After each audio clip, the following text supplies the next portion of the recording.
Good evening, ladies. We're moving on with our learning. On our last video, we started a new subject that was understanding or trying to understand why do we see people who are tzaddikim and we see them suffer in this world, and on the other hand, we see people who are really bad people and they have the easiest lives and they have everything they want, they get.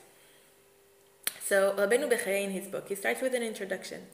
And on his introduction, he says, don't try to understand. Don't try to put yourself in the place of Hashem. We're not Hashem. We don't know. We don't understand. We have no idea what's going through people's minds and hearts. We have no idea who's really a tzaddik. We have no idea who's really a bad person. We don't know who's really suffering, and we don't know who's really having a good life. So we shouldn't try to judge or to look from the outside and think that we understand, because we have no idea. And then he says, but if still we're trying to understand how something like that could happen, we should divide it into two. We should look at the tzaddik separately and the bad person separately.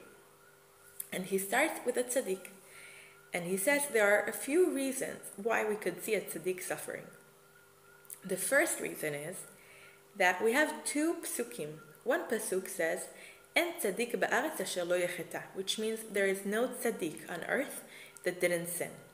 Even the highest, holiest tzaddikim in the world, they also have sinned in their lives. And another pasuk that we have is tzaddik ba'aretz yeshulam, which means a tzaddik is paid on earth.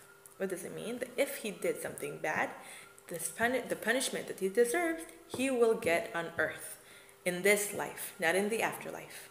Why? This is actually a present, like something good that Hashem gives the tzaddik. So when he passes away, he's clean. His soul is pure because he purified his soul on this world. So when he comes to the afterlife, he's clean and pure and just has infinite reward waiting for him. So that is why we see that people might be suffering, because we know that there is no such thing as a tzaddik who didn't sin. Even if it's small things, even if these are things that we wouldn't even think of as sins, everyone sins. No one is perfect. And whatever they did bad, they're cleaning themselves here. So that is why we'll see them suffering sometimes. Because for the afterlife, they're going to be clean completely, and just go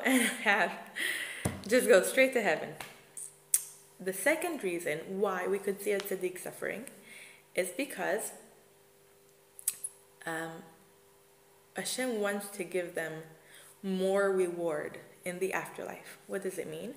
Hashem knows that a true tzaddik, he doesn't care so much about this world, and he knows that this world is a prosdo, which we call like a hallway, which means it says in the Talmud, it says, how does it go? I don't remember exactly how it goes, the literal words, but it says, pretty much it says that prepare yourself in the hallway, because after the hallway you go into the living room. What does it mean? This world is like a hallway, and we concentrate so much about this poor hallway. And then we cross this hallway and we get to the living room.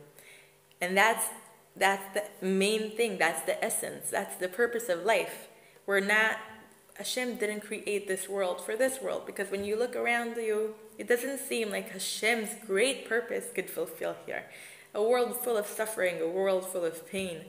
This is not the great ideal image that Hashem had in mind, and this is not the reason that it's worth it existing and going through whatever we go through.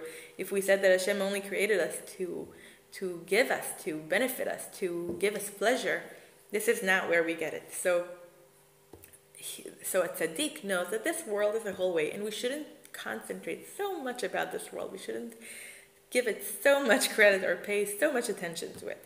So this person, a tzaddik, doesn't pay so much attention to this world. He doesn't care so much about materialistic things, and he cares more about spiritual things, and purifying himself and making himself a better person and getting closer to Hashem. And these are the things that he cares about. So Hashem knows that he doesn't want to waste his reward here. Okay, also, when we do good things, one of the things we can get for it is pleasures in this life. If you do a great act of tzedakah or a great act of kindness, one of the rewards you can get is pleasures here, wealth here. And we have a few mitzvot that we are told that we're gonna get rewarded here in this world. And also mitzvot that we're told that we're going to get rewarded here and in the afterlife. So Hashem knows that tzaddik doesn't want to waste his reward here. And that is why we might not see a tzaddik very, very wealthy, because he doesn't want to spend it here.